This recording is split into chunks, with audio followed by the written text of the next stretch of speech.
नमस्कार मित्रांनो, आज बिग बॉसच्या घरात कंटेस्टंटची जर्नी दाखवण्यात आली. जर्नी एकदम वेगळ्या पद्धतीने दाखवण्यात आली. त्याबद्दल बोलूया. कोणत्या कंटेस्टंटची जर्नी मला चांगली वाटली आणि कोणत्या कंटेस्टंटच्या जर्नीबद्दल खरंच असं वाटतंय की ती जर्नी का दाखवली याबद्दल सुद्धा बोलूया. त्याचबरोबर एपिसोडच्या सुरुवातीला जो जेवणाचा ड्रामा झाला किंवा अभिजित आणि अंकितामध्ये जो वाद झाला त्याबद्दल सुद्धा बोलूया. तर चला आजच्या रिव्ह्यूला सुरुवात करूया. नमस्कार मित्रांनो, माझं नाव तुषार आणि 7 स्टार मराठीमध्ये तुम्हा सगळ्यांचं पुन्हा एकदा स्वागत आहे. व्हिडिओच्या सुरुवातीलाच एक थोडंसं बोलायचं आहे मित्रांनो. कालचा रिव्ह्यू आपल्या चॅनलवरती अपलोड नाही झाला कारण मी पुण्याला गेलो होतो माझ्या पर्सनल कामानिमित्त. त्यामुळे काल जो आहे तो व्हिडिओ आपल्याला करता आला नाही आणि आज मी संध्याकाळी 8:30 वाजता घरी पोचलेलो आहे. त्यामुळे कालचा रिव्ह्यू आपल्याकडून स्किप झाला आहे आणि कालचा एपिसोडसुद्धा मला बघता आला नाही आहे. त्यामुळे आज आपण कालच्या एपिसोडचे रेफरन्स जे आहे ते या रिव्ह्यूमध्ये घेणार नाही आहे, कारण जी गोष्ट मी बघितलीच नाही आहे त्या गोष्टीबद्दल काय बोलायचं. आता बऱ्याच लोकांचा हा समज झाला होता की सूरजच्या विरोधात व्हिडिओ बनवल्यामुळे हा घाबरला आणि व्हिडिओच बनवायचा बंद झाला. तर अशा हितचिंतकांना मी सांगेन की मी घाबरलो वगैरे काही नाही आहे. इव्हन तुमच्या तोंडचं पाणी पळवून सोडले मी मागच्या एका व्हिडिओवरून. असे जर का मी एक्सपोज व्हिडिओ आणायला सुरुवात केली तर तुम्हाला झोपासुद्धा यायच्या नाहीत. त्यामुळे मला शांत आहे तर शांतच बसू द्या. माझ्याकडे बरेच पॅटर्न आहेत तुम्हाला शांत करायचे. असं का बोलतोय, ज्यांना समजायचं असेल त्यांना बरोबर समजलं असेल. त्यामुळे ठीक आहे, एकच व्हिडिओ बनवलाय तेवढ्यावरच मर्यादित राहू द्या. अति शहाणपणा करून दुसरा व्हिडिओ बनायला मला भाग नका पाडू आणि त्या व्हिडिओमध्ये मग तर रियालिटी समोर येईल, मग ते सोसायचं नाही. सुरुवातीला आपण पाहतोय की चर्चा सुरू आहे निक्की मॅडमची की अंकिता किती कुचकी आहे ना, अंकिता एकदम कुचक्यासारखं वागते, सूरजला वगैरे टार्गेट करते. डीपी इकडे म्हणतोय की सूरजला 6 लाख रुपये कसे काय दिले अभिजितने. म्हणजे सूरजचा जो गेम आहे तो आमच्यापेक्षा भारी होता का? म्हणजे जे मुद्दे आणि निकष दिले होते त्यामध्ये सूरज बसत होता का? आता मुद्दे आणि निकष कोणते होते मी काल एपिसोड बघितला नव्हता, पण हा एपिसोड टेलिकास्ट झाल्यानंतर ते मुद्दे आणि निकषवाला पार्ट मी बघितला. त्यामध्ये डीपी काही चुकीचं बोलतोय असं मला वाटत नाही. सूरज चव्हाण यांचा जो गेम आहे तो कशा पद्धतीचा झाला आहे आतापर्यंत तुम्ही पाहिलेला आहे. तो टास्कमध्ये खेळलाय. टास्कमध्ये सुद्धा त्याला नरेशन मिळत होतं अंकिता आणि पॅडी दादाकडून. त्यामुळे बाकी सगळ्या मुद्द्यामध्ये तो बसतोय की नाही मला माहीत नाही, पण एका मुद्द्यामध्ये बसतोय. तो मुद्दा आहे पब्लिकचा सपोर्ट. पब्लिकचा सपोर्ट त्याला खूप जास्त आहे. त्यामुळे त्यांनी घरामध्ये काय परफॉर्म केला काय नाही केला काय, घरातले लोक असे टरकलेले आहेत. जसं की अभिजित निक्की समोर म्हणला, या लोकांना मी 6 लाख का दिले नाही, कारण मला सूरजला द्यायचे होते. कारण सूरजची जी फॅन फॉलोइंग आहे आणि त्याची वोट जे आहे बँक तगडी आहे, त्यामुळे मी या लोकांना जे आहे ते 6 लाख दिले नाही. का अभिजित सावंतला असं वाटत असेल की सूरजच्या बाबतीत असं गोड बोलल्यामुळे सूरजचे फॅन त्याला वोट करतील, तर हा अभिजित सावंतचा गैरसमज आहे. जर का निक्की तांबोळीला असं वाटत असेल की अंकिताच्या विरोधात बोलून सूरजबद्दल सिंपत्ती दाखवून जर का तिला सूरजचे फॅन वोट करणार असतील तर हाही त्याचा गैरसमज आहे. कारण आता फिनाले वेग सुरू आहे, त्यामुळे सूरजचे फॅन सूरजला जिंकवण्यासाठीच वोट करणार ना. ते तुम्हाला वोट करून का त्यांचं वोट वाया घालवतील? त्यामुळे हा जो काय बालिश प्रयत्न सुरू आहे, निक्की तांबोळीचा घ्या, जान्हवीचा घ्या, अभिजित सावंतचा घ्या, त्या बालिश प्रयत्नांचं मला हसायला येतं. म्हणजे सूरजचे फॅन खुश व्हावेत म्हणून सूरजच्या विरोधात काय बोलायचं नाही. स्वतःचा गेम खड्ड्यात गेला तरी चालेल, पण सूरजच्या बाबतीत काय बोलायचं नाही. जी जान्हवी स्वतःसाठी भांडली तसं अभिजित सावंत स्वतःसाठी भांडला नाही.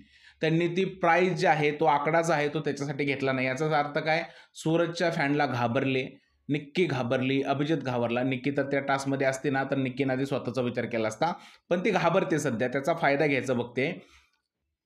अभिजित जो आहे तो सूरजच्या फॅनच्या भीतीपोटी सूरजच्या विरोधात बोलायला घाबरतोय. असं वाटतंय त्याला त्याच्या फॅन्सवरती विश्वास नाही की त्याचे फॅन त्याला वोट करतील, म्हणून त्याला सूरजच्या फॅनची आवश्यकता आहे, म्हणून तो सूरजला एवढं गोड बोलतोय. बाकी कोणाचा गेम कोणत्या लेवलला आहे तुम्हाला सगळ्यांना माहिती आहे. फक्त गर्दीमध्ये जायचं आणि गर्दीत जो विषय चालू आहे त्याचंच नाव घ्यायचं, त्याच्याच पुढ्या बांधायच्या, त्याचाच गाजावाजा करायचा, असं कंटेस्टंटचं सुरू आहे.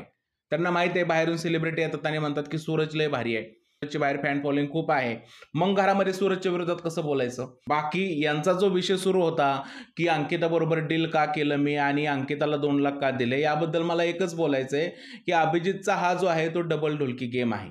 आता अभिजित अंकिताचं डील ॲक्सेप्ट नाही करणार तर मग कोणाचं करणार? कारण पूर्ण सीझन त्याने अंकिता आणि टीम बरोबर केला आहे. पूर्ण सीझनमध्ये त्याने अंकिता आणि टीम बरोबर प्लॅनिंग केलं आहे, तर त्यांचंच डील त्याला ॲक्सेप्ट करावं लागणार ना. जर का ऐन वेळेस त्याने अंकिताचं डील जर का ॲक्सेप्ट नसतं केलं आणि अंकिताला त्याने 40,000 दिले असतं तर प्रेक्षकाच्या नजरेत हा कसा झाला असता? अजून पडला असता. त्यामुळे तो अंकिताच्या विरोधात जाणार नव्हता. भलेही आता निक्कीला खुश करण्यासाठी तो बोलत जरी असला, की मी अंकिताला 40,000 दिले असते, जर का तिच्याबरोबर माझं डील झालं नसतं तर. यावरून बघा तुम्ही, की अभिजित सावंत किती डबल ढोलकी आहे आणि काय करत आहे. त्यानंतर मित्रांनो निक्की आणि अंकिताची भांडणं झाली. निक्की तर अंकिताला फुल टार्गेट करते आणि बोलते, की भाई ही बाई कुचकी आहे, कुचकी. अंकिता इज इक्वल टू कुचकी असं निक्कीचं म्हणणं आहे. आता या निक्की तांबोळीने घरामध्ये कधी काम केलं नाही, दुसऱ्याच्या जेवणाचा विचार नाही केला, दुसरी जेवत असताना त्यांचा अपमान केला, घरामध्ये चपात्या कमी बनल्या असेल तर स्वतःचं पोट भरेल एवढ्या चपात्या घेतल्या, घरात असं लोळून बिळून जेवण भांडून खाल्लं, फुकटचं खाल्लं. आता या निक्की तांबोळीला अंकिता ड्युटी करत नाही याचा प्रॉब्लेम आहे. तिचं असं म्हणणं आहे की जेवणासाठी नाटक करते, फक्त सूरजसाठीच का चपाती बनवते, आमच्यासाठी का बनवत नाही.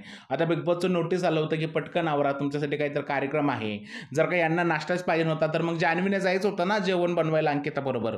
जान्हवी मॅडम पण ढिल्ल्या पडल्या ना, कारण जान्हवीची पण जेवण बनवायची ड्युटी होती. पण अंकिताला टार्गेट करायचं होतं असं निक्की मॅडमने ठरलं होतं. निक्की नाही ही चिक्की झालेली आहे आणि या चिक्कीला ना काही सुद्धा समजत नाही. चिक्कीला बघतो असं वाटतं की भांडो भांडो भांडो आणि त्याच्या त्या AB मध्ये सुद्धा भांडणच दिसलेले, दुसरं काही सुद्धा दिसलेलं नाही. त्याबद्दल बोलायचंच आहे. आता भलेही अंकिताची इकडे बऱ्याच लोकांना चूक दिसत असली तरी मला असं वाटतंय फक्त या गोष्टीचा फुटेजसाठी केलेला केओस होता, बाकी काही सुद्धा नाही. बाकी काही सुद्धा नव्हतं ड्रामा, तुम्हाला सांगतो मी. जर का निक्कीला जेवायचं असतं, निक्कीने प्रेमामध्ये जर का रिक्वेस्ट केली असती ना अंकिताला, की प्लीज यार अंकिता माझ्यासाठी पण एक चपाती बनव ना, तर अंकिताने कदाचित बनवली असते. पण ज्या पद्धतीने ऑर्डर देऊन निक्की तांबोळी बोलली आणि भांडण केलं ना, याचाच अर्थ काय मित्रांनो, की निक्की तांबोळीला भांडण करायचं होतं, बाकी काय सुद्धा नव्हतं. आणि ही ड्रामा क्वीन जी आहे निक्की तांबोळी, हिचा ड्रामा जो आहे तो लवकरच बाहेर निघणार आहे, कारण महाराष्ट्राची जनता हिला ट्रॉफी देणार नाहीये. अंकिताबद्दल किती खालच्या दर्जाची वाच्यता केली असेल निक्की तांबोळीने, तरी सुद्धा त्याचा काही सुद्धा उपयोग होणार नाही, कारण कोण कोणत्या दर्जाला आहे हे महाराष्ट्राला बरोबर माहीत आहे. सो ओके मित्रांनो, इकडे जे आहेत ते शिव ठाकरे घरामध्ये आला आणि त्यांनी सांगितलं की तुम्ही TRP वगैरे दिलेले आहे आणि यावेळेचं जे तुमची जर्नी आहे ती बाहेर होणार आहे घराच्या. आता ही घराच्या बाहेर जी जर्नी आहे ती अंधेरीच्या सिटी मॉलमध्ये एक थिएटर आहे, त्या थिएटरमध्ये ही बिग बॉसच्या घराची जर्नी झाली मित्रांनो. ऐन वेळेस इतर वेळेस बिग बॉस जो आहे तो घरामध्येच गार्डनमध्ये सेट लावतं, पण आता जे आहे तो थिएटरमध्ये जी आहे ती फिल्म दाखवण्यात आली आणि या जर्नीला कंटेस्टंटची फिल्म म्हटलं गेलं आणि तशाच पद्धतीने ती प्रेक्षकांना दाखवण्यात आली. सुरुवातीला वर्षाताई आल्या. वर्षाताईच्या जर्नीबद्दल काय बोलायचं, म्हणजे वळून ताणून खेचून दाखवलेली जर्नी होती असं मला वाटतंय. त्यामध्ये वर्षाताईचे वन लाईनर दाखवण्यात आले आणि वर्षाताईबद्दल ज्या ज्या लोकांनी वाईट बोलले हे गोष्टी दाखवण्यात आल्या. बाकी त्या जर्नीमध्ये विशेष असं काही नव्हतं. मला असं वाटतं की वळून ताळून वर्षाताईला मोठं कसं दाखवता येईल हा प्रयत्न जो आहे तो हा जर्नीतून झालाय, बाकी काही सुद्धा नाही. मला वर्षाताईची जर्नी एकदम ओके वाटली. वर्षाताई आत्तापर्यंत घरामध्ये कशा आहेत आणि त्या या जर्नी बघतायत हाच सगळ्यात मोठा प्रश्न आहे. मला असं वाटतं की वर्षाताईला मान सन्मान मिळायला पाहिजे नव्हता आणि आधीच त्यांना घरातून नारळ देण्यात यायला पाहिजे नव्हता, कारण त्या ही जागा डिझर्व नाही करत. त्यांच्याऐवजी पॅडी दादा ही जागा डिझर्व करतो. इव्हन मला असं वाटतं की अरबाजच्या आधी पण वर्षाताई घराच्या बाहेर पडायला पाहिजे होत्या, पण असं नाही झालं. आता हे कोणाची कृपा आहे वर्षाताईंवरती हे वर्षाताई सांगू शकतात, पण ही जी जर्नी आहे ती वर्षाताई डिझर्वच नव्हत्या करत. या जागेवरती एका डिझर्व कंटेस्टंटची जर्नी तो इकडे डिझर्व करत होता असं मला वाटतं. त्यानंतर आली निक्की तांबोळी. आता निक्की तांबोळीच्या जर्नीमध्ये काय काय गोष्टी दाखवण्यात आल्या. एक प्रकारची टॉक्सिक जर्नी होती निक्की तांबोळीची. कशी टॉक्सिक, सुरुवात जी आहे बाकी कंटेस्टंटच्या जर्नीची जी आहे ती कॉमेडीने झाली, पण निक्की तांबोळीच्या जर्नीची सुरुवात टॉक्सिसिटीने झाली. म्हणजे ज्या पद्धतीने तिने लोकांना नावं ठेवली, ज्या पद्धतीने तिने वर्षाताईबद्दल घाणेरडे शब्द काढले. आता ह्याच वर्षाताईला अंकिता आवडत नाहीये. अंकिताने त्यांच्या पाठी बोललेल्या गोष्टी अभिजितला सांगतात आहे जर्नी संपल्यावर, की पाकटी जे आहे ते लोकांनी जे आहे ते आमच्याबद्दल वाच्यता केली, पण याच निक्की तांबोळीने काळ्या मनापासून वर्षाताईंची पार वाट लावली होती. ही गोष्ट त्यांना त्या जर्नीतली दिसली नाही. अंकिताला टार्गेट करायचं या लोकांनी ठरवलेलं आहे. तर निक्की तांबोळीच्या या जर्नीमधल्या ज्या गोष्टी आहेत त्या सगळ्या महाराष्ट्राला दाखवण्यात आल्या. त्यानंतर अरबाजाने तिचा अँगल दाखवण्यात आला, जबरदस्तीचा अँगल होता तो, आणि अभिजिताने तिचा मैत्रीचा अँगल दाखवण्यात आला. आणि निक्की तांबोळीला बिग बॉस म्हटलं की ही कॉन्टेंटची महाराणी आहे. काय कॉन्टेंटची महाराणी, हे मान्य करूयात आपण की निक्की तांबोळी बिग बॉसच्या घराला शोभणारी विलन आपल्याला पाहायला मिळाली. विलनमध्ये जेवढ्या गोष्टी पाहिजेत तेवढ्या सगळ्या गोष्टी निक्की तांबोळीच्या ज्या आहेत त्या महाराष्ट्राला दिसल्या. त्यामुळे निक्की तांबोळी या ठिकाणी डिझर्व करते. आत्तापर्यंत तिने जो काय कॉन्टेंट दिलाय त्यामुळे ही पोझिशन ती डिझर्व करते. पण तिची जर्नी हिरोसारखी नव्हती, ती विलन सारखीच होती आणि तशाच पद्धतीने जे आहे ते लोकांसमोर आली. त्यानंतर मित्रांनो अंकिता मॅडम आल्या आणि अंकिताची जर्नी मला पण चांगली वाटली. म्हणजे त्याच्यामध्ये कॉमेडी होती, इमोशन्स होते, त्याच्यामध्ये मित्रामधली इन्सिक्युरिटी दिसली. एकंदरीतच काय चांगली जर्नी दिसली. पण तेवढा टाइम लिमिट जो आहे तो अंकिताच्या जर्नीचा आहे असं मला वाटलं नाही. पण अंकिताची ती मालवणी भाषा असेल किंवा आणि त्याच्या गप्पा असतील, या सगळ्या गोष्टी ज्या आहेत त्या जर्नीमध्ये दाखवल्या. आणि बरेच लोक ही म्हणत होते की अंकिताचा काय गेम आहे, काय गेम आहे. त्यांच्या तोंडावरती आता चप्पल पडलेली आहे, कारण ह्या जर्नीमध्ये अंकिताचा गेम पूर्णपणे दिसलेला आहे. निक्कीपेक्षा आणि वर्षाताईपेक्षा पण चांगली जर्नी होती अंकिताची असं मला वाटतंय. आता आज मला सगळ्यात जास्त आवडलेल्या जर्नीबद्दल बोलूया, ते म्हणजे अभिजित सावंत याची जर्नी.